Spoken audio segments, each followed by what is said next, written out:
اگلے دن عید کی صبح ایمان کو شائستہ نے ہی آ کر اٹھایا تھا۔ وہ اٹھ کر نہا دھو کر نئے کپڑے پہن کر بالکل تیار ہو چکا تھا۔ اس کے عید کے کرتے کا رنگ سرمئی تھا، جس کے ساتھ سفید شلوار تھی۔ کرتے کے گلے پر ایک طرف کو مردانہ کڑھائی بھی ہوئی تھی۔ یہ سوٹ اس کے لیے نفیسہ بیگم نے پسند کیا تھا۔ اس نے اپنا فیورٹ پرفیوم خود پر سپرے کیا، اپنے بائیں ہاتھ میں نئی گھڑی باندھی جو عائشہ نے اس کے لیے خریدی تھی، اور پاؤں میں کالے رنگ کے کھسے پہنے جو شائستہ اس کے لیے لے کر آئی تھی۔ بالوں کو اچھی طرح ہیئر برش سے سٹائل کیا۔ کرتے کے اوپری جیب میں ایک نیلے رنگ کا رومال اور خوبصورت سا پین لگا کر وہ سیڑھیاں اتر کر نیچے آیا تو سب سے پہلے شائستہ نے اسے دیکھ کر ماشاء اللہ کہا اور پھر اس کا ماتھا چوم کر دعا دی۔ نفیسہ بیگم کچن سے نکلی اور شائستہ والا عمل دہرایا۔ عمر اس وقت لاؤنج میں بیٹھا حمید احمد کے کمرے سے نکلنے کا ویٹ کر رہا تھا۔ پھر ان تینوں نے اکٹھے ہی عید کی نماز کے لیے جانا تھا۔ ماں اور پھپھو کو اس طرح اس پر واری صدقے جانا اسے اندر ہی اندر غصہ دلا رہا تھا، مگر پھر بھی وہ خاموش بیٹھا رہا۔ اس نے بھی آف وائٹ رنگ کا کرتا شلوار پہنا تھا اور دائیں ہاتھ میں گھڑی باندھ رکھی تھی۔ اس میں بھی وہ اتنا اچھا لگ رہا تھا کہ اسے مزید کسی چیز کی ضرورت ہی نہیں تھی۔ ماں اور پھپھو کو ایمان پر پیار لٹاتے دیکھ کر اسے خواہ دشمنی کا احساس ہونے لگا۔ تھوڑی ہی دیر بعد حمید احمد کمرے سے تیار ہو کر نکلے تو وہ تینوں عیدگاہ کی طرف روانہ ہوئے۔ عمر کار ڈرائیو کر رہا تھا اور ایمان پچھلی سیٹ پر بیٹھا تھا۔ اگلی سیٹ پر حمید احمد موجود تھے۔ پھر وہ تینوں عید کی نماز پڑھ کر گھر آئے تو سویاں تیار ہو چکی تھی، ساتھ ہی نفیسہ بیگم نے فروٹ چاٹ بھی بنا لی تھی۔ اس کے علاوہ بھی دیگر ناشتے کے لوازمات سے میز سجی ہوئی تھی۔ سب لوگ تیار ہو چکے تھے اور پہلے ہی ڈائننگ ٹیبل پر جمع ہو چکے تھے، سوائے تاشا کے، اور پھر کچھ دیر بعد وہ بھی اتر آئی تھی۔ ہلکے سرمئی رنگ کی قمیض اور پلازو پہنے ہوئے، سیدھے بالوں کو نچلے کناروں سے رول کر کے اس نے ایک سائڈ پر آگے کو ڈال رکھا تھا۔ خوبصورت اور نفیس میک اپ کیے، نازک سی جیولری پہنے اور دونوں کلائیوں میں چھن چھن کرتی کانچ کی چوڑیاں پہنے وہ 5 انچ کی ہیل میں سج سنور کر قدم اٹھاتی کسی ریاست کی شہزادی کی طرح سیڑھیاں اتر کر ڈائننگ ٹیبل تک آئی۔ دوپٹے کو اس نے ایک کندھے پر ڈالا تھا، مگر اس کا پلو ساری سیڑھیوں پر جھاڑو دیتا آ رہا تھا۔ سب سے پہلے اس نے حمید احمد کو عید مبارک کہا۔ عید مبارک مامو جان۔ وہ ان کے آگے کو جھکی تو انہوں نے اس کے سر پر ہاتھ پھیرا اور پھر جیب سے سنہرے رنگ کا کڑکڑاتا نوٹ اس کی طرف بڑھایا۔ اس نے شکریہ کہہ کر نوٹ تھام لیا اور پھر اس کا رخ عمر کی طرف ہوا۔ اس نے بھی آہستہ سے اسے عید مبارک کہا۔ وہ اسے دیکھ کر مسکرایا اور اپنے والیٹ سے ہزار کے چند نوٹ نکال کر تاشا کے ہاتھ پر رکھے۔ 2000 کی عیدی اسے عائشہ نے بھی دی تھی۔ سب لوگوں سے عیدیاں وصول کر کے وہ ناشتے کے لیے کرسی گھسیٹ کر بیٹھ گئی۔ ایمان اسے سب سے عیدی وصول کرتے دیکھتا رہا۔ اس نے ایمان کو مکمل اگنور کیا تھا، مگر ایمان نے تاشا کی اس حرکت کا کوئی خاص ریئیکشن نہیں ظاہر کیا۔ ناشتے کے بعد حمید احمد اٹھ کر چلے گئے تھے۔ ان کے دوستوں کے فون آ رہے تھے۔ تبھی ایمان عمر کے قریب کھسکا اور بولا، بھیا میری عیدی۔ مسکراتے اس نے ہاتھ عمر کے سامنے پھیلایا۔ وہ بہت ہی مان اور دعوے سے بڑے بھائی سے عیدی مانگ رہا تھا۔ عمر نے آنکھیں چھوٹے کر کے اسے غور سے دیکھا اور پھر کہا، کیا تم جانتے ہو تمہاری ایج میں دوسروں کو عیدی دینے کے قابل ہو چکا تھا؟ اس سے جیب سے 1000 کا نوٹ نکال کر ایمان کو دیا، جو ایمان نے پورے دل سے مسکراتے ہوئے تھام لیا اور پھر اپنی جیب میں رکھا۔ اس میں کوئی شک نہیں تھا کہ وہ اپنے بھائی سے بہت ہی محبت کرتا تھا، اس لیے وہ اس کے طنز کو بھی سمجھ نہیں پاتا تھا، یا پھر سمجھ کر جان بوجھ کر نظر انداز بھی کر دیتا تھا۔ ناشتے سے فری ہو کر وہ نفیسہ کے کمرے میں پہنچا۔ وہ الماری سے کچھ نکال رہی تھی۔ تاشا ان کے بیڈ پر ٹیک لگا کر گھٹنے موڑے بیٹھی تھی اور اپنے موبائل میں بزی تھی۔ پھپھو میری عیدی کب ملے گی؟ وہ نفیسہ بیگم سے یوں پوچھ رہا تھا جیسے اسے کہیں جانے کی جلدی ہو۔ نفیسہ بیگم نے چند نوٹ اس کی مٹھی میں دبا کر کہا، یہ لو پھپھو کی جان، یہ رہی تمہاری عیدی۔ ایمان نے تاشا کے سامنے وہ نوٹ کھول کر یوں جھاڑے جیسے ان کے کڑک پن کا اندازہ کر رہا ہو۔ امی آپ کیوں اسے پیسے دے رہی ہیں؟ تاشا ایک دم فون ایک طرف رکھ کر سیدھی ہو کر بیٹھی۔ او ہیلو، تم نے میری پوری فیملی سے ان پیسے مانگے، میں نے کچھ کہا کیا؟ ایمان نے نوٹ اپنی جیب میں ڈالتے ہوئے کہا، میں نے پیسے نہیں عیدی مانگی تھی، اور وہ سارے کام کرنے والے لوگ ہیں۔ تمہیں تو شرم آنی چاہیے کہ میری طرح میری بے روزگار ماں سے پیسے مانگتے ہوئے۔ اچھا، خود تو اپنے والیٹ میں اتنا مال جمع کر رکھا ہے تو دوسروں سے کیوں جلتی ہو تم، لالچی عورت؟ ایمان اسے تانا دیتے ہوئے کہا تو وہ بولی، یو لال جی کس کو بولا تم نے؟ وہ بیڈ سے اتر کر کمر پر ہاتھ رکھ کر لڑاکا عورتوں کی طرف سے لڑنے لگی۔ ارے پہلے لڑکی دیکھیے جو عورت کہنے کے بجائے لالچی کہنے پر غصہ کر رہی ہے۔ ایمان نے پھر سے اس کا مذاق اڑایا تو تاشا کی آنکھوں میں شعلے جل اٹھے۔ اس سے پہلے کہ وہ ایمان کو کوئی کرارا سا جواب دیتی، ایمان نے اسے کہا، ارے وہ دیکھو تمہارے پیچھے چھپکلی۔ تاشا نے سنتے ہوئے چیخ ماری اور اچھل کر دوسری طرف مڑی۔ نہیں ہے، تم بات تو سن لیتی پوری، میں کہہ رہا تھا کہ تمہارے پیچھے چھپکلی نہیں ہے۔ یہ کہتے ساتھ ہی وہ فوراً باہر بھاگا تو نفیسہ بیگم ہنسنے لگی۔ تاشا نے وہیں پیر پٹخا اور ایمان وہاں سے نکل کر سیدھا عائشہ کے کمرے میں پہنچا۔ وہ اپنے موبائل پر ہاسپٹل کی نوٹیفیکیشن دیکھ رہی تھی۔ اسے آتے دیکھ کر مسکرائی۔ میری پیاری سی بہن، ویسے آج تم واقعی بہت ہی خوبصورت لگ رہی ہو، یا پھر میری نظریں آج صرف خوبصورتی کو ہی دیکھ رہی ہیں؟ وہ اسے مسکا لگاتے اس کے بیڈ پر کوہنی کے بل لیٹ گیا تھا۔ زیادہ مکھن لگانے کی ضرورت نہیں، میں تمہیں عیدی ویسے ہی دے دیتی ہوں۔ عائشہ نے اپنے پرس کی طرف ہاتھ بڑھائے تو وہ بولا، ارے توبہ، کیسی بات کر دی یار تم نے؟ بھائی بہنوں کو مکھن نہیں لگاتے، بلکہ ایک ان کو ہی تو مکھن نہیں لگاتے۔ اسی لمحے تائشہ اس کے کمرے میں داخل ہوئی اور آتے ہی سیدھا ایمان کے بازو پر تھپڑ مارا۔ آئندہ اگر تم نے اس قسم کا بیہودہ مذاق کیا تو پھر دیکھنا۔ وہ انگلی اٹھا کر اسے دھمکی دیتے ہوئے بولی۔ ارے نہیں بھائی، میری بھی توبہ ہے، ایک ہی چڑیل کو میں بار بار نہیں دیکھ سکتا۔ اس نے ہاتھ اٹھا کر گویا اس سے دور رہنے کا اشارہ کیا۔ کیا مطلب تمہارا؟ میں چڑیل ہوں؟ وہ پھر سے اس کے لڑنے کے لیے اس کے قریب آ کر بولی۔ ویل، میں نے کسی کا نام تو نہیں لیا تھا، لیکن چلو اچھی بات ہے کہ تمہیں اپنا پتہ ہے کہ تم ایک چڑیل ہو۔ وہ اوپر نیچے سر ہلاتے ہوئے یوں کہہ رہا تھا جیسے تاشا کی عادت اسے بہت اچھی لگی ہو۔ تاشا نے اسے پھر سے مارنا چاہا مگر وہ جلدی سے اس سے جان چھڑا کر دوسری طرف ہو گیا۔ تاشا پھر سے اس کی طرف گھومی تو عائشہ نے کہا، رک جاؤ تم دونوں یار، میرا ہی کمرہ ملتا ہے تم لوگوں کو جنگ کے لیے؟ چلو نکلو باہر دونوں۔ اس سے پہلے کہ وہ پھر سے کوئی جنگ شروع کرتے، عائشہ نے دونوں کو کمرے سے باہر دھکیل کر دروازہ بند کر دیا۔ جب میری کمائی ہونے لگتی ہے تو پتہ نہیں کہاں سے یہ تجوری پر ناک کی طرح کر بیٹھ جاتی ہے چڑیل کہیں کی۔ ایمان نے باہر نکل کر سیڑھیوں پر کھڑے کھڑے ہی یہ بات کہی، پھر اسے گھور کر اپنے کپڑے جھاڑے۔ اس کی آواز اتنی ہلکی نہیں تھی کہ تاشا سن نہ پاتی۔ وہ اسے کوئی جواب دینے والی تھی مگر اسی دوران فون کی گھنٹی بجی اور ایمان نے جلدی سے لاؤنج میں پہنچ کر فون کا ریسیور اٹھایا۔ ہیلو، ہاں ایمان بیٹا، کیسے ہو تم؟ دوسری طرف شگفتہ خالہ تھی۔ جی السلام علیکم خالہ جان، میں ٹھیک ہوں، اور آپ کو عید مبارک۔ وعلیکم السلام، خیر مبارک۔ اچھا یہ بتاؤ کہ آج تم لوگ گھر پر ہو نا؟ ہم لوگ آ رہے ہیں اور دن کا کھانا وہیں کھائیں گے۔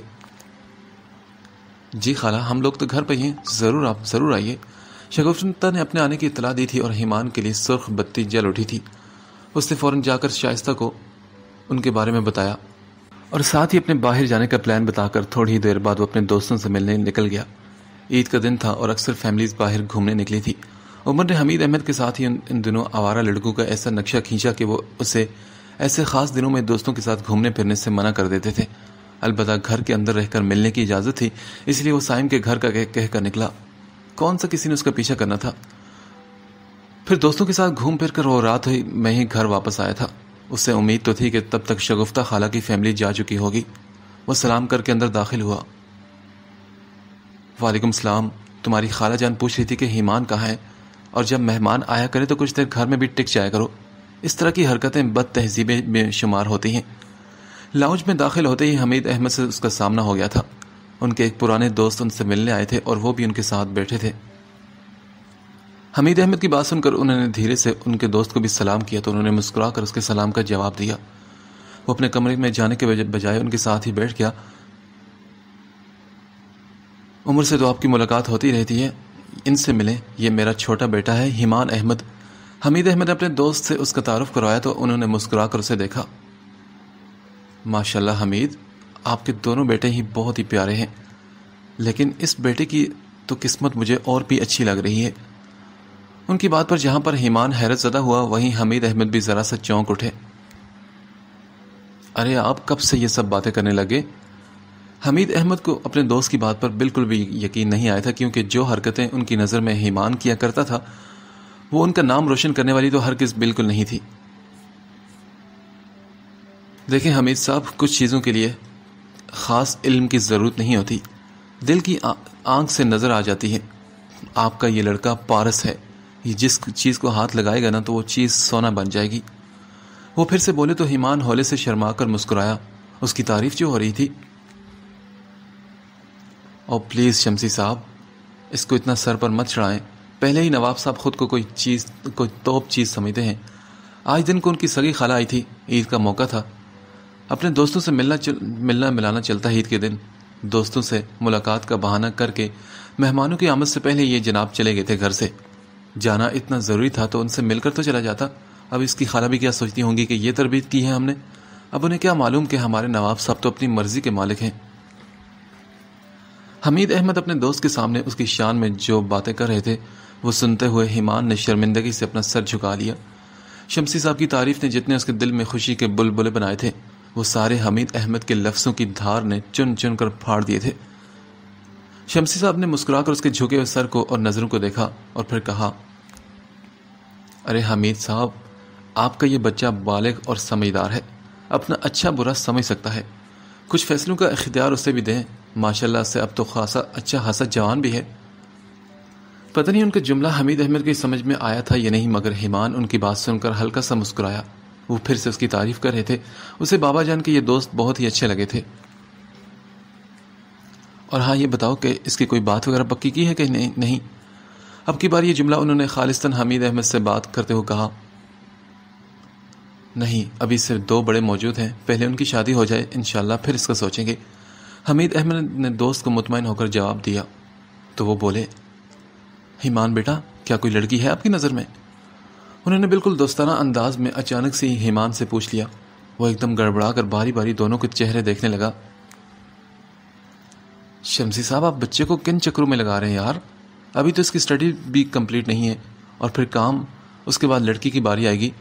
اسے فی الحال لڑکی پسند کرنے کی بالکل اجازت نہیں، اور جب وقت آئے گا تو ہم خود ایک سوٹیبل لڑکی ڈھونڈ لیں گے اس کے لیے جو ہماری بہو بننے کے قابل ہو۔ اس کے بھروسے پر رہے نا تو سارے خاندان میں جگ ہنسائی ہوگی ہماری۔ حمید احمد کے الفاظ اسے عمر کی زبان میں لگے تھے۔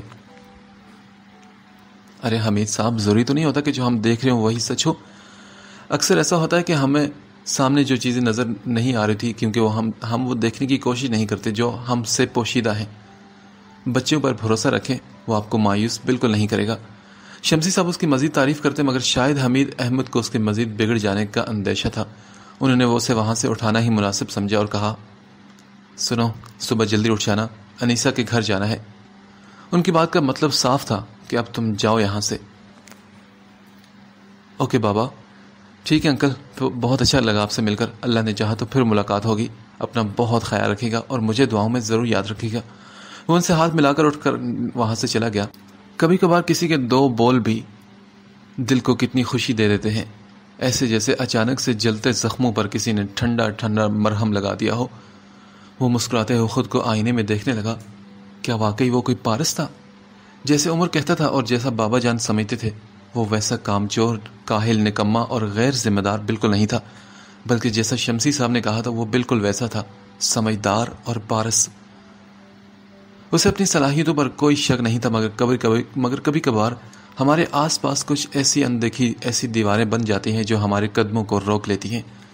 جیسے عمر کے الفاظ ہمیشہ اس کی حوصلہ شکنی کرتے، جیسے بابا جان اس کی کوئی حوصلہ افزائی نہیں کرتے تھے۔ وہ خود کو بہترین ثابت نہیں کر پاتا تھا اور شاید اس سے کچھ فرق بھی نہیں پڑتا، لیکن آج کسی کے الفاظ سن کر وہ خود کو بہتر ثابت ضرور کرنا چاہتا تھا۔ اگلے دن عید کا دوسرا دن تھا اور وہ انیسہ کے گھر تھا۔ شکر تھا کہ شگفتہ اور ان کی فیملی وہاں موجود نہیں تھی، اس لیے ایمان آج قدرے پرسکون محسوس کر رہا تھا، ورنہ تو عرصہ کی موجودگی اسے ضرور پریشان کرتی اور جلال کو دیکھ کر اسے خواہ مخواہ میں غصہ آتا تھا۔ تاشا کو آج وہ کچھ زیادہ ہی خوش اور کھل کر مسکراتا ہوا محسوس ہوا تھا۔ اس کی خوش مزاجی میں کچھ ہاتھ شمسی صاحب کی باتوں کا بھی تھا۔ انیسہ کے گھر پر بھی خوب رونق لگی تھی، پھوپھا جان بھی چھٹی پر آئے تھے تو رونق مزید دگنی ہو گئی تھی۔ علینا اور فاریہ نے تاشا اور عائشہ کے ساتھ مووی کا پلان بنا لیا تھا اور گھر پر ہی دوسرے پورشن کے لاؤنج میں صوفوں پر بیٹھ کر بڑے مصروف سے انداز میں مووی دیکھنے لگ گئے تھے۔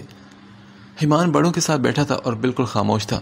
علینا کو خیال آیا تو اسے بھی فلم دیکھنے کی آفر کر دی۔ وہ بڑوں کے پاس سے اٹھ کر ان کے پاس آ گیا۔ میز پر رکھے پاپ کارن اور کولڈ ڈرنک سے مزہ لیتے ہوئے وہ وقتاً فوقتاً تاشا پر بھی ایک نگاہ ڈال لیتا جو کسی ایموشنل سین پر آنکھوں میں آنسو بھر کر خود کو رونے سے روک رہی تھی۔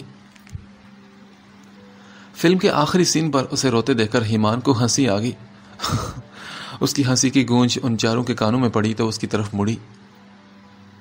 اتنے ایموشنل سین پر تم ہنس رہے ہو؟ فاریہ کو اس کا ہنسنا عجیب لگا۔ اسکرین پر رونے دھونے والا سین چل رہا تھا اور وہ ہنس رہا تھا۔ ارے نہیں، ایکچولی پتہ ہے نا، تاشا کو روتے دیکھ کر میری ہنسی نکل گئی۔ وہ بڑی مشکل سے اپنی ہنسی روک کر بولا۔ اس کی بات پر باقی تینوں نے بھی تاشا کی طرف دیکھا۔ سب سے پہلے فاریہ کی ہنسی نکلی اور پھر وہ تینوں بھی ہنسنے لگی۔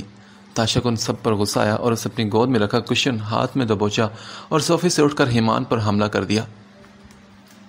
وہ ہنستے ہنستے اپنا بچاؤ کرنے لگا مگر تاشا کو شاید کچھ زیادہ ہی غصہ آ گیا تھا۔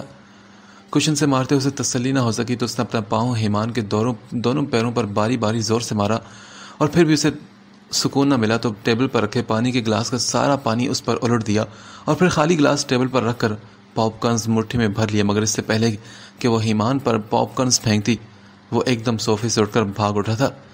اس کے بھاگ جانے پر وہ باقیوں کی طرف مڑی۔ بڑی ہنسی آ رہی ہے نا تم لوگوں کو؟ غصے سے بولتے وہ فاریہ، الینا اور عائشہ کو دیکھنے لگی تو وہ بڑی مشکل سے اپنی ہنسی دبائے سنجیدہ تھی۔ نہیں تو اصل میں اس نے کہا یہ کچھ ایسے کہ ہماری بھی ہنسی نکل گئی، ورنہ ہنسنے والی تو کوئی بات ہی نہیں تھی۔ کاجل تو ویسے بھی آنکھوں پر پھیل ہی جاتا ہے نا رونے سے۔ فاریہ نے اشارے میں اسے سمجھایا کہ وہ کاجل پھیل جانے کی وجہ سے بھوتنی لگ رہی ہے۔ تاشا نے پاپ کارنز واپس رکھے اور واش روم کی طرف بھاگی۔ پیچھے تینوں لڑکیاں پھر سے ہنسنے لگی تھی۔ پھر وہاں پر آدھا دن گزار کر وہ واپس گھر آ گئے تھے۔ شام کے وقت تاشا کو اپنی فرینڈ سے ملنے جانا تھا۔ پھوپھو کے گھر سے واپسی پر اسے وہاں پر ڈراپ کر کے وہ گھر لوٹ آیا اور کپڑے تبدیل کر کے سو گیا تھا۔ تیسرے دن ان کے گھر ملانے والوں کا آنا جانا لگا رہا۔ رات کے کھانے پر عمر اور حمید احمد کے کچھ کاروباری دوستوں کی دعوت تھی۔ ایمان نے محض ان سے سلام کیا اور واپس اپنے کمرے میں گم ہو گیا تھا۔ عید کے تینوں دن بہت ہی مصروف گزرے اور پھر 2 دن بعد ان کے ایگزام شروع ہو گئے تھے، یعنی کہ اور بھی زیادہ مصروفیت۔ ایگزام کے بعد 2 مہینے کی چھٹیاں ہو گئی تھی اور اسی دوران کنول کی شادی کا سلسلہ بھی شروع ہو گیا تھا۔ 1 ہفتے بعد کنول کی مایوں تھی۔ عمران ماموں نے انہیں جلدی آنے کا کہا مگر حمید احمد کا کوئی ضروری کام آ پڑا تھا، اس لیے سب گھر والے ان کی وجہ سے پہلے نہ جا سکے۔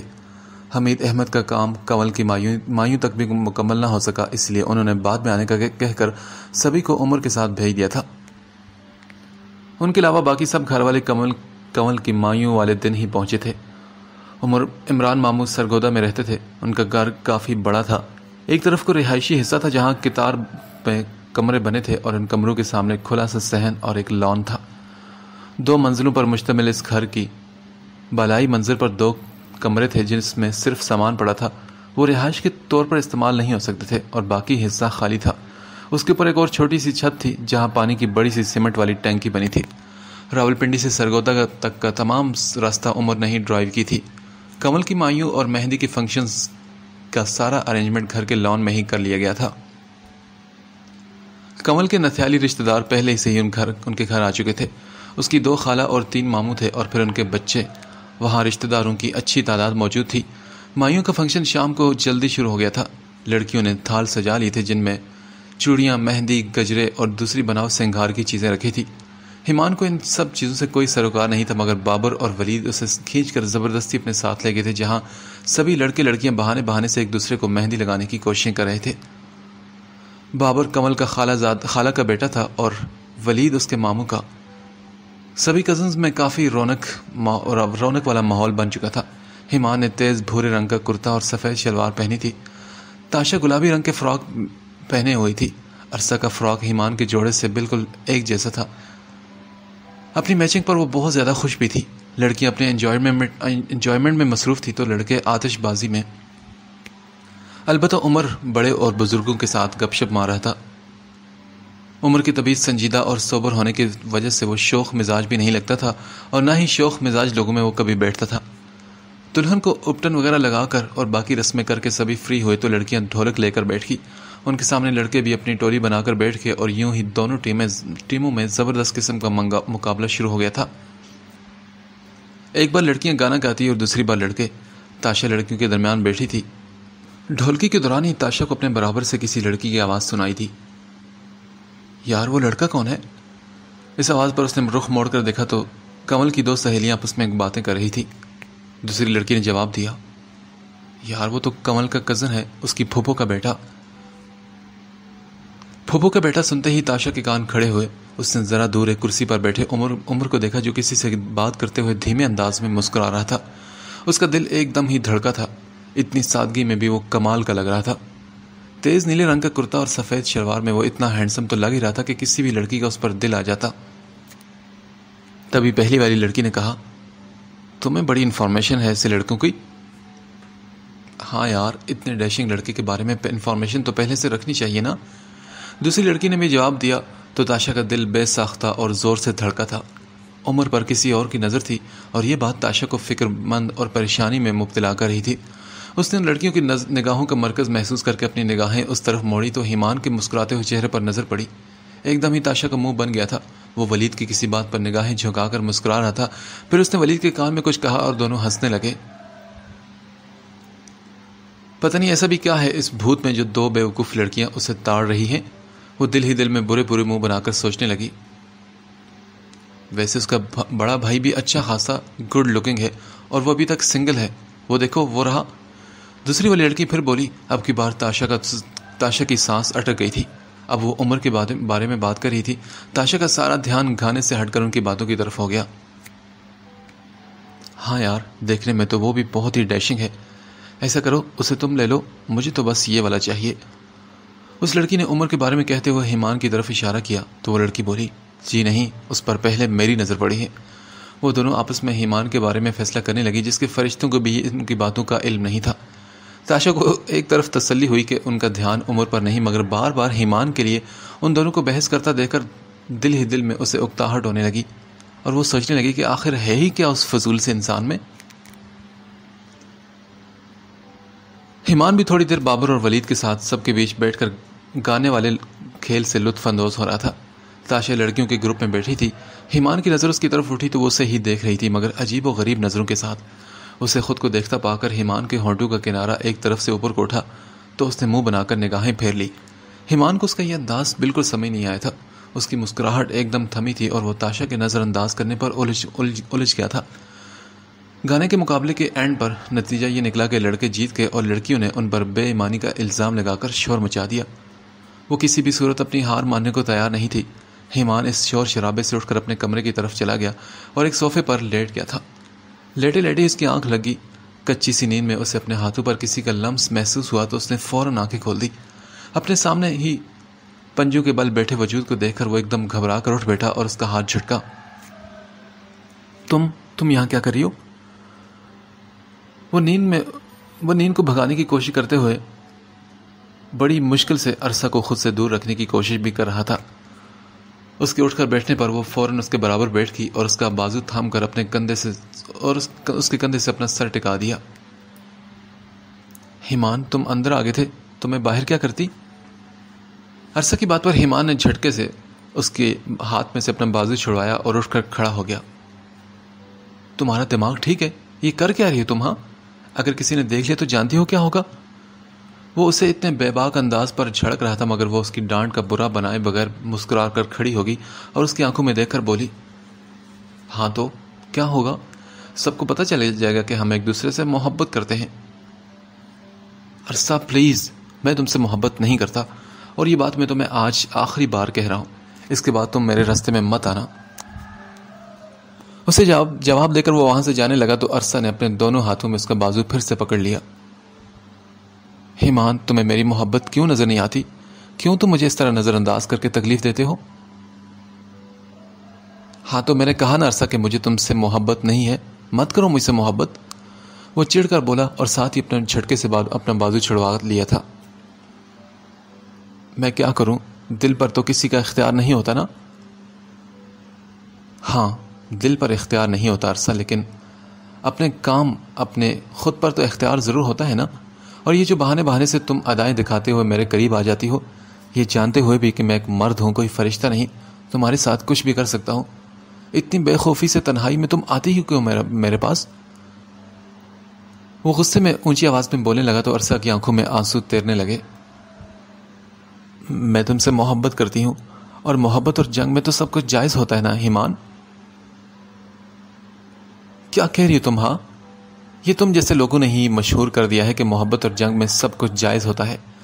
اصل بات یہ ہے کہ محبت اور جنگ میں سب جائز ہونا چاہیے۔ جنگ کے بھی اصول ہوتے ہیں اور محبت کے بھی۔ جنہوں نے جائز اور ناجائز کی تمیز ہی ختم کر دی، انہیں کیا معلوم کہ محبت تو ایک پاکیزہ چیز ہے۔ اس لیے اپنا دماغ ٹھیک کرو، اور اس سے پہلے کہ تمہیں کوئی نقصان اٹھانا پڑ جائے یہاں سے چلی جاؤ۔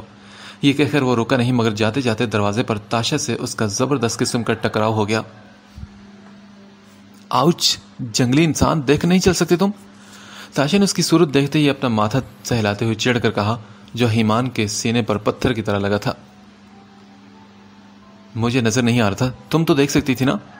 عرصہ کی وجہ سے وہ تاشا پر بھی غصہ ہو کر بات کرنے لگا۔ ابے ہٹو بدتمیز کہیں کے! اسے جھڑک کر ایک طرف دھکیلتے ہوئے اندر داخل ہوئی تو ایمان باہر نکل گیا۔ فنکشن ختم ہو چکا تھا۔ سبھی مہمان اپنے اپنے گھروں کی طرف روانہ ہونے لگے۔ جو ان کے گھر میں ٹھہرے تھے وہ واپس لان سے اندر جانے لگے۔ سارے لڑکے مل کر اسٹیج اور لان سے فالتو سامان سمیٹنے لگے تو ایمان بھی ان کے ساتھ کام میں لگ گیا۔ تھوڑی دیر تک آدھی عوام عام حلیے میں واپس بھی آ چکی تھی۔ بچوں کے کپڑے ان کی ماؤں نے تبدیل کر دیے تھے۔ کچھ سو چکے تھے اور کچھ کھیل کود میں مصروف اندر باہر دوڑ رہے تھے۔ لان سے سارا فالتو کچرا وغیرہ صاف ہو گیا تو اسٹیج کی سجاوٹ بدلنے کی باری آئی، کیونکہ اگلے روز مہندی تھی اور اس کے لیے دوسرے پھولوں سے اسٹیج کو سجانا تھا۔ ایمان پھولوں کی لڑیوں والا ٹوکرا اٹھا کر اندر لے جا رہا تھا جب عرصہ دوبارہ سے اسے رستے میں مل گئی۔ ایمان، میرے ساتھ ایک پکچر تو بنوا لو، دیکھو آج تو ہم نے ڈریسز بھی ایک جیسے پہنے ہیں۔ وہ خوشی سے کہتے ہوئے اپنا فون کا کیمرہ آن کر کے بولی اور سیلفی لینے کے لیے اس کے برابر آ کر کھڑی ہوگی تو ایمان نے اس سے غصے سے گھورا۔ اس کے چہرے پر ذرا سے بھی ایمان کی کچھ دیر پہلے والی ڈانٹ کا اثر نہیں تھا۔ کیا تم دیکھ نہیں رہی کہ میں کام کر رہا ہوں؟ اسے ایک طرف سے پرے دھکیلتے وہ آگے بڑھ گیا تو عرصہ نے غصے سے وہیں کھڑے کھڑے اپنا پاؤں پٹخا۔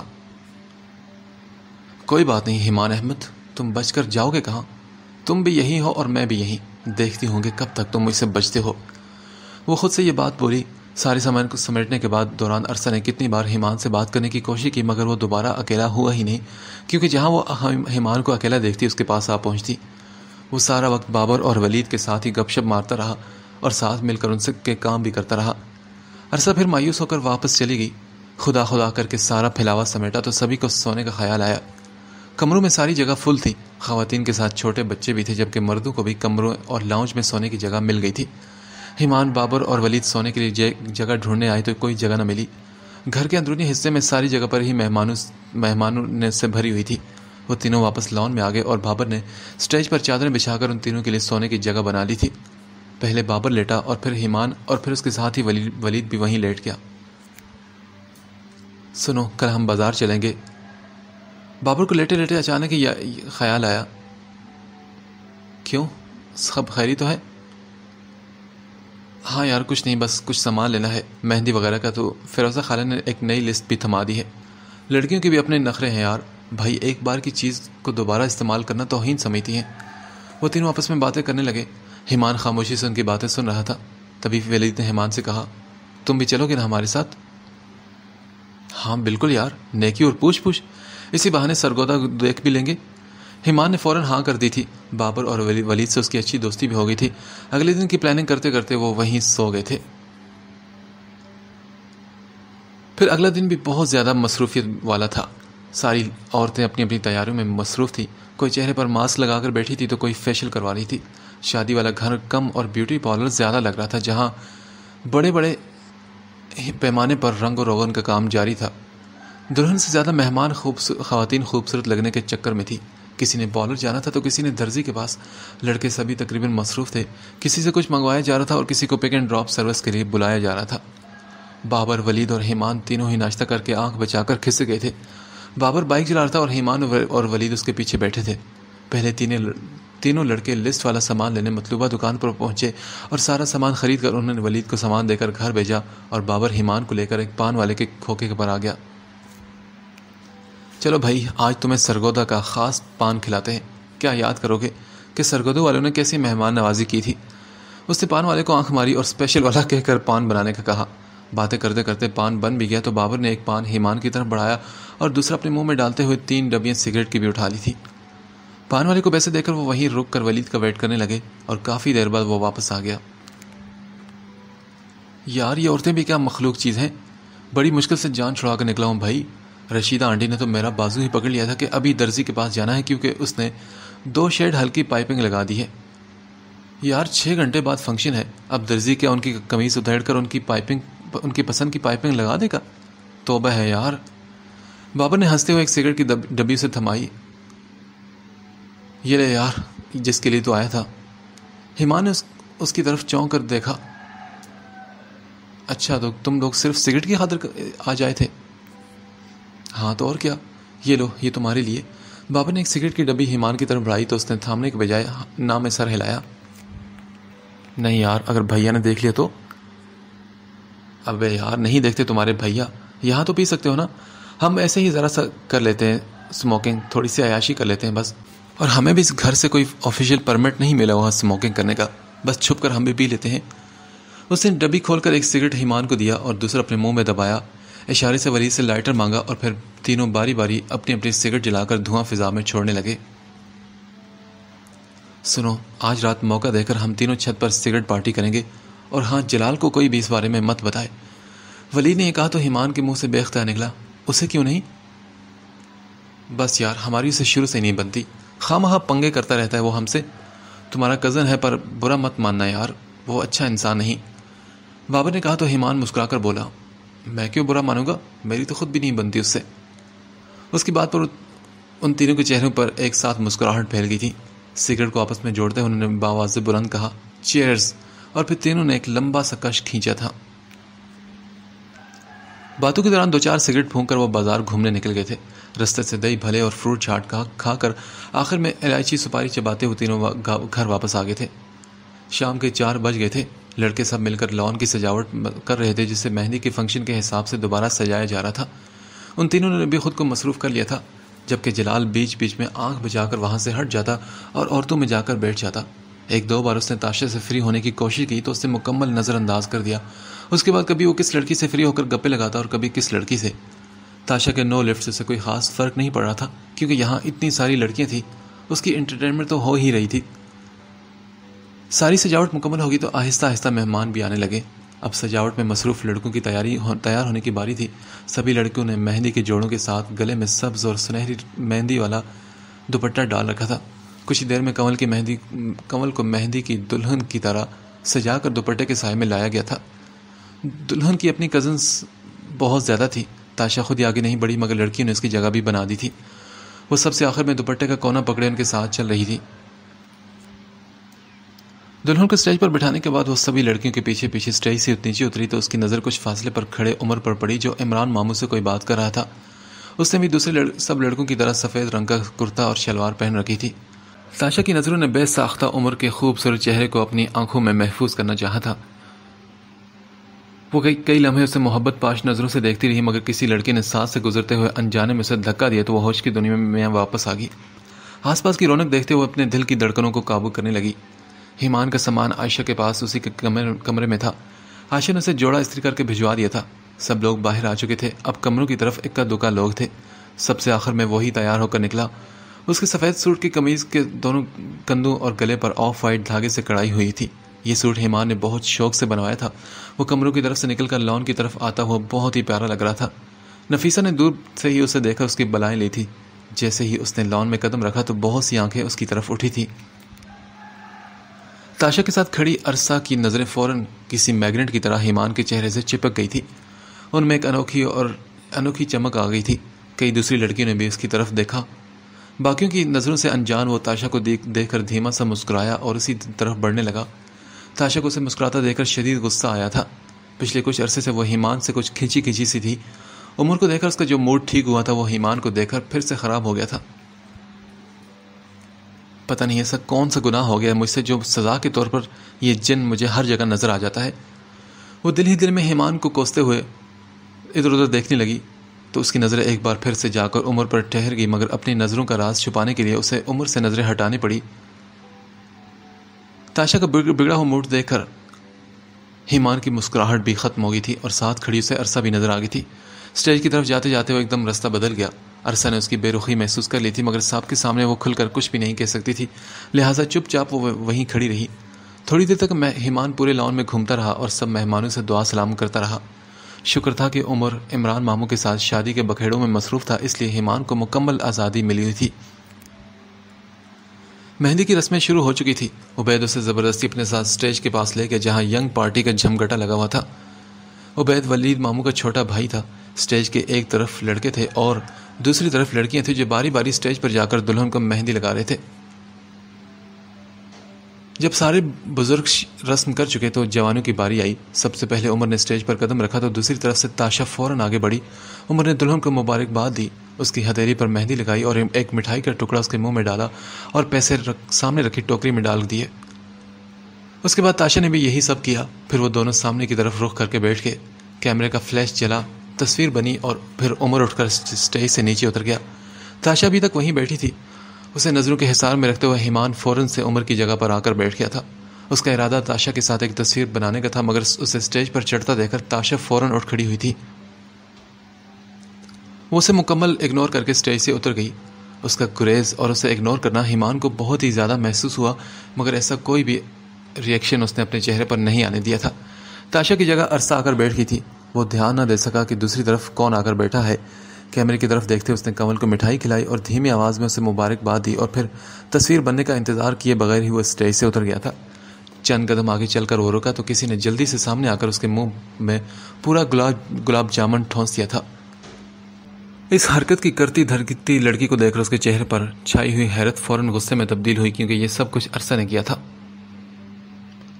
ایمان، میں نے سنا ہے کہ دلہن کا جھوٹا کھانے سے جلدی شادی ہو جاتی ہے۔ عرصہ کی اس بات پر سبھی کزنز ہنسنے لگے جبکہ ایمان کا چہرہ سرخ ہو گیا تھا۔ اسے عرصہ کی یہ حرکت بالکل پسند نہیں آئی تھی، مگر پھر بھی وہ کچھ بھی نہ بولا۔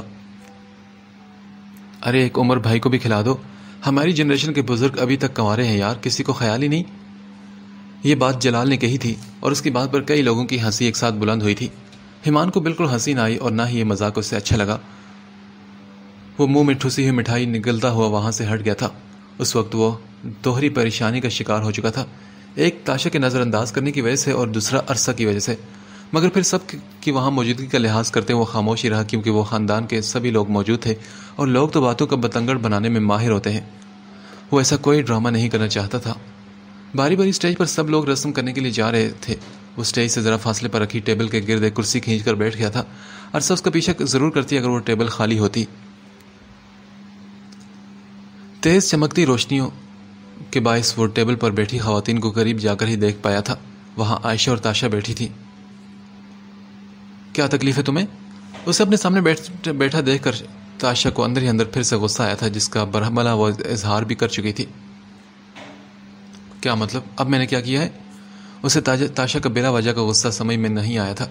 خود اس کا اپنا ذہن اس وقت عرصہ کی باتوں کی وجہ سے شدید الجھن اور پریشانی کا شکار تھا۔ اتنی اچھی تقریب میں بھی اس کا موڈ بالکل خراب ہو چکا تھا۔ تم میرے پیچھے پیچھے کیوں آ رہے ہو؟ کیا تمہیں یہی جگہ ملی تھی بیٹھنے کے لیے؟ تاشا اسے غصے سے گھور کر اپنی جگہ سے اٹھی اور وہاں سے چلی گئی تو ایمان نے کہا، میں نے اب کیا کہا؟ اس کی بات پر عائشہ نے بھی کندھے اچکا دی تھے۔ تاشا نہ صرف اسے انداز کر رہی تھی بلکہ اس پر غصہ بھی نکال رہی تھی۔ وہ بلا وجہ جلال والی بات کو لے کر اس سے ناراض ہو رہی تھی۔ کیا تم دونوں کی لڑائی ہوئی ہے پھر سے؟ عائشہ نے مشکوک نظروں سے ایمان کو دیکھتے ہوئے پوچھا تو وہ بولا، نہیں تو پھر وہ ایسا کیوں بہیو کری ہے تمہارے ساتھ؟ عائشہ نے اسے تفتیش کرنی شروع کی۔ اس کے سوال پر ایمان نے نظریں عائشہ کی طرف گھمائی تو اندازہ ہوا کہ اسے بہت غور سے دیکھ رہی تھی، جیسے اس کا چہرہ پڑھنے کی کوشش کری ہو۔ ایمان نے فوراً سے خود کو نارمل کیا اور کہا، مجھے کیا پتا، صبح ناشتے میں کچھ الٹا سیدھا کھا لیا ہوگا اس نے، ویسے بھی اس کا دماغی سنتولن تھوڑا خراب ہے۔ ایمان نے انتہائی معصوم انداز میں بتایا۔ اس کے انداز پر عائشہ نے اس کی بازو پر ہلکی سی دھپ لگائی۔ کیوں تنگ کرتے ہو تم اس کو بار بار؟ میں نے کب تنگ کیا؟ تو پھر تم اس کے پیچھے پیچھے کیوں جا رہے ہو؟ تاشا کے مطابق وہ اس کا پیچھا ہی تو کر رہا تھا۔ میں اس کے پیچھے نہیں جا رہا عائشہ، شادی والا گھر ہے یار، کسی نہ کسی بہانے سے آمنا سامنا ہو ہی جاتا ہے۔ جہاں سب کھڑے ہیں وہاں مجھے بھی کوئی نہ کوئی کھینچ کر لے جاتا ہے۔ اب اس میں برا ماننے والی کون سی بات ہے؟ ایمان نے خود پر لگایا الزام ہٹانے کی کوشش کی۔ کسی حد تک وہ صحیح بھی تو کہہ رہا تھا۔ ایمان، کوئی بات تو ہے نا؟ وہ ایسے ہی تم سے نہیں چڑھ رہی، بتاؤ مجھے۔ ارے میڈم، وہ پورے سال 365 دن مجھ سے ایسے ہی چڑی رہتی ہے، اب اس میں حیرت والی کوئی بات نہیں۔ ایمان نے ٹالنا چاہا مگر عائشہ کو ابھی بھی اس کی بات پر تسلی نہیں ہوئی تھی۔ اس نے آنکھیں چھوٹی کر کے ایمان کو دیکھا جیسے بات کی تہہ میں پہنچنے کی کوشش کر رہی ہو۔ اچھا ٹھیک ہے، میں جا رہا ہوں غائب ہونے کے لیے، یہاں بہت زیادہ شور شرابہ ہے، اگر کوئی میرا پوچھے تو بتانا مت، اور جب کھانا لگے تو مجھے میسج کر دینا۔ وہ ایک آنکھ مارتے ہوئے مسکرا کر بولا، وہاں سے اٹھ کر پہلے تاشا کے قریب پہنچا۔ اس وقت وہ سنبل سے باتیں کر رہی تھی۔ ایمان نے خاموشی سے اس کی پشت پر کھڑے ہو کر اس کی چوٹی کو ایک جھٹکے سے کھینچا۔ اپنے بالوں میں جھٹکا لگنے پر تاشا نے مڑ کر پہلے شوق اور پھر کھا جانے والی نگاہوں سے ایمان کو دیکھا۔ وہ اسے زبان دکھاتا وہاں سے فوراً بھاگ اٹھا تھا۔ دل ہی دل میں اسے باتیں سناتی اس کے پیچھے جانے لگی، مگر پھر سامنے سے آتے عمر پر نظر پڑی تو وہ وہیں رک گئی۔ وہ اس کے قریب سے گزر کر آگے نکل گیا تھا اور پھر نہ جانے کہاں گم ہو گیا تھا۔ وہ باتیں تو سنبل سے کر رہی تھی مگر اس کی نظریں مسلسل کسی کی تلاش میں یہاں وہاں بھٹک رہی تھی۔ ایمان سب کی نظروں سے بچتا بچاتا چھت پر آ گیا تھا اور یہاں سے نیچے لان کا صاف منظر نظر آتا تھا۔ اس نے ایک نگاہ لان پر ڈالی جہاں سبھی لوگ اپنے اپنے انجوائمنٹ میں مصروف تھے۔ عمر کو اس نے عمران ماموں کے کسی رشتہ دار بزرگ سے باتیں کرتے دیکھا، اور تاشا وہ اسٹیج کے پاس باقی لوگوں کے جھرمٹ سے ذرا سا ہٹ کر کھڑی سنبل سے باتیں کر رہی تھی۔ اس کے انداز میں پریشانی تھی، اس کی نظریں یہاں وہاں بھٹک رہی تھی جیسے کسی کی تلاش میں ہو۔ ایمان کے دل میں تتلیاں سی اڑنے لگی اور وہ سوچنے لگا کہ کیا وہ اسے ڈھونڈ رہی ہے۔ اس خیال کے آتے ہی ایمان کے چہرے پر خود بہت مسکراہٹ پھیل گئی۔ نظر انداز کرتے ہو لو ہٹ جاتے ہیں نظروں سے، نظر انداز کرتے ہو لو ہٹ جاتے ہیں نظروں سے، انہی نظروں سے ڈھونڈو گے نظر جب ہم نہ آئیں گے۔ ایمان نے بھی اپنی نگاہیں اس پر جما دی تھی اور دلچسپی سے اس کے چہرے کا ایک ایک اتار چڑھاؤ دیکھنے لگا۔ اس کے ہونٹوں پر ایک بہت خاص مسکراہٹ سجی تھی جو تاشا کو دیکھ کر ہی آتی تھی۔ سنبل سے بات کرتے کرتے تاشا نے اپنی نگاہیں ایک طرف کو موڑی تو ایمان نے اس کے چہرے پر عجیب سے رنگ بکھرتے ہوئے محسوس کیے۔ اس کی بے چینی بھی ایک دم ختم ہوئی تھی اور چہرے پر مکمل سکون چھا گیا تھا۔ وہ ہولے سے تھوڑا سا مسکرائی بھی تھی۔ ایمان نے الجھی نگاہوں کے ساتھ اس کی نظروں کے پیچھے دیکھا کیونکہ وہ جانتا تھا کہ اس طرف کون تھا۔ تاشا کے چہرے پر بکھرے رنگ دیکھ کر اس کا دل ایک دم زور سے دھڑکا تھا۔ اس کے دل میں اڑتی ہوئی تتلیاں ایک دم سے اڑتے اڑتے مر کر گرنے لگی۔ وہ عمران ماموں کے سسرالی رشتہ دار کے ساتھ باتیں کرتے ہوئے عمر کو جن نگاہوں سے دیکھ رہی تھی ان کا مطلب سمجھنے میں ایمان کو ایک سیکنڈ بھی نہیں لگا تھا۔ اس نے ایک دم ہی اپنا رخ موڑ لیا تھا۔ اس کے گلے میں ایک گلٹی ڈوب کر ابھری تھی اور دل تو جیسے ڈوبتا ہی چلا جا رہا تھا۔ وہ ایک منظر ایمان کی نظروں میں جیسے فکس ہو گیا تھا۔ تاشا کے چہرے پر دھیمی سی مسکراہٹ، اس کا ایک دم سے پرسکون ہو جانا اور عمر کی طرف محبت لٹاتی نظروں سے دیکھنا، ان نظروں کا انداز بہن بھائی والی محبت والا تو بالکل نہیں تھا۔ ایمان نے پریشانی کے عالم میں اپنے بالوں میں انگلیاں چلائی۔ کچھ چیزوں کا معلوم ہو جانا بہت ہی جان لیوا ہوتا ہے۔ وہ تاشا سے محبت کرتا تھا مگر کبھی اس نے اس بات کا اعتراف خود سے بھی نہیں کیا تھا۔ شاید وہ خود کو اس دھوکے میں رکھنا چاہتا تھا کہ وہ تاشا سے محبت نہیں کرتا کیونکہ اندر کہیں وہ جانتا تھا کہ اس کا دل ٹوٹے گا اور یہی وہ نہیں چاہتا تھا۔ لیکن اب پوری کوشش کے باوجود اس کا دل اور دماغ اس سے ہر وہ چیز منوا چکے تھے جس سے وہ ہمیشہ آنکھیں چرا لیا کرتا تھا۔ وقت اور حالات کب کہاں اور کون سا موڑ لے جائیں کسے معلوم ہوتا ہے۔ وہ بھی شاید قسمت کے اس چکر میں آ ہی چکا تھا۔ تاشا کے دل میں کوئی اور تھا، اور تھا بھی کون؟ اس کا اپنا بڑا بھائی۔ اگر وہ کسی اور لڑکے کو پسند کرتی تو کم از کم وہ کسی نہ کسی طرح اس کے دل کو قابو کر ہی لیتا، مگر اس کی نظروں کے سامنے رہ کر جب وہ اس کے بھائی سے محبت کا اظہار کرتی تب وہ کیا کرتا؟ مختلف سوچوں نے اس کے ذہن میں عجیب و غریب سا تماشا لگانا شروع کر دیا تھا۔ اس نے فوراً اپنے کپڑوں میں جیب میں ہاتھ ڈالا اور سگریٹ اور ماچس نکالی جو مہندی کے تھال پر لگی موم بتیاں جلانے کے بعد اس نے واپس دینے کے بجائے اپنے جیب میں ڈالی تھی۔ جس سگریٹ کو وہ انجوائمنٹ کے لیے پینا چاہتا تھا اب وہی سگریٹ اس کے دل کا درد کم کرنے کے لیے استعمال ہو رہی تھی۔ سگریٹ لگا کر اس نے ایک لمبا سا کش کھینچا اور منہ سے دھواں ایک دھار کی صورت میں باہر نکالا۔ چہرے کے سامنے دھوئیں کے بادل بن کر سامنے کا سارا منزل دھندلا کر گئے تھے۔ اس کی آنکھوں میں پانی بھرنے لگا اور اس نے بے اختیار آسمان کی طرف منہ کر کے چند گہرے سانس لیے جو سانس کم اور ہوکے زیادہ لگ رہے تھے۔ میں کیا کروں اگر وہ مل نہ سکا؟ میں کیا کروں گا اگر وہ مل نہ سکا؟ ابھی ابھی میرے دل میں یہ خیال آیا ہے۔ اس کا دل اس وقت پوری شدت سے دھڑک رہا تھا۔ جیسے جیسے اس کی سگریٹ ختم ہوتی جا رہی تھی اس کی پریشانی میں اضافہ ہوتے جا رہا تھا۔ وہ چھت پر ٹہلنے لگا کہ شاید اس کی طبیعت کچھ ٹھیک ہو جائے۔ چند لمحوں میں اس کی جلدی سگریٹ اپنے اختتام کو پہنچ چکی تھی۔ بابر نے صبح چند سگریٹ اس کی جیب میں ڈالی تھی. اس نے جیب سے ایک اور سگریٹ نکالی اور جلا کر دوبارہ ادھر ادھر چکر لگانے لگا. تاشا کو عمر کو دیکھنا اور پھر مسکرا کر ایک دم پرسکون ہو جانا، یہ منظر بار بار ایمان کی آنکھوں کے سامنے چلنے لگا. سگریٹ کو ہونٹوں تک لے جانا اور پھر کش کھینچ کر دھواں چھوڑنا، اور پھر دوبارہ سگریٹ ہونٹوں تک لے جانا اور پھر دھواں چھوڑنا. یہ چیز وہ کئی بار دہرا چکا تھا، یہاں تک کہ اس کی دوسری سگریٹ بھی ختم ہو چکی تھی. اس نے تیسری سگریٹ جیب سے نکالی اور اسے بھی جلا لیا، مگر اب کی بار وہ ایک ہی جگہ رک گیا اور ایک لمبا کش کھینچ کر منہ سے دھواں چھوڑتے ہوئے اس کے جلتے ہوئے انگارے کو دیکھنے لگا. سگریٹ کا جلتا ہوا انگارہ اسے اپنے وجود کی طرح جلتا ہوا محسوس ہوا. اس نے لب بھینچ کر جلتی ہوئی سگریٹ مروڑ کر اپنی مٹھی میں دبا لی. وہ سگریٹ اس کی ہتھیلی کو جلانے لگی، مگر اسے پرواہ کہاں تھی. یہ جلن اس جلن سے کم تھی جو اس وقت اس کے وجود کو جلا رہی تھی. کتنے ہی لمحے وہ اپنے اندر کے ان احساسات سے لڑتا رہا. وہ نہیں سمجھ پا رہا تھا کہ اسے زیادہ تکلیف کس بات کی ہو رہی تھی، تاشا کا عمر کو دیکھنا یا اسے اگنور کرنا. دل ٹوٹنے کی تکلیف سے وہ بہت پہلے جان چکا تھا، مگر پھر بھی یہ درد اس کے قابو میں نہیں آ رہا تھا. وہ سمجھ نہیں پا رہا تھا کہ وہ تو اس کی کبھی تھی ہی نہیں، پھر یہ کیسی تکلیف تھی جو ہر لمحے بڑھتی جا رہی تھی. اس نے اپنی ہتھیلی کھولی تو بجھا ہوا سگریٹ اس کے ہاتھ سے پھسل کر گر گیا تھا. اس کے سینے پر دباؤ بڑھنے لگا تو اس کا کامتا ہوا ہاتھ بے ساختہ اپنے دل پر آ گیا تھا. اس نے اپنا سینہ مسلتے ہوئے زور زور سے گہرے سانس لینے کی کوشش کی.